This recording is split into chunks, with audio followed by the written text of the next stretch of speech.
We're inside. If I were advising the Obama campaign in the morning, my point would be very simple.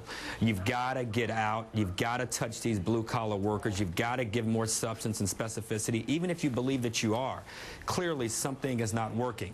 The attacks, no need to cry about the attacks, complain about the attacks. That's part of the business. When you're getting a close, contested, heated primary, you've got to get out and show a toughness, show a resilience. How did you do it, though, Harold? You did it in Tennessee. You cut into white, blue-collar voters in Tennessee among Democrats, independents, and some Republicans.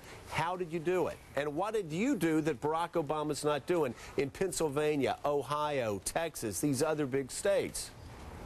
I think he's got to do two things. One, you got to get in with people, get in with these blue-collar workers. You got to walk through their plants, the things he's been doing. You got to walk through these diners. You got to walk through farmland. You got to make clear to all of those people that you not only can speak and talk a great game and have great rhetoric, but you understand where they live, how they live, and here's what you're going to do to change things. When a campaign becomes about a person, about an individual, I'm not accusing the Obama campaign of this, but when it becomes about an individual and not about the people, as you well know, Joe, you wouldn't have won in that district of yours where you had a lot of Democrats. You had to connect with people in those districts. Right. One thing the Clintons have done a great job of in this campaign is simply that. If you're a superdelegate tomorrow, the next day, and she wins by 8 or 9 or 10 points, there are legitimate questions that will be raised about Barack, and he will have a harder time holding the superdelegate crew he has now and even bringing more to his fold, in spite of what some in the media may think and may suggest after tonight's numbers. Thank you, Harold. And now back to you, Chris. The bottom line, the key is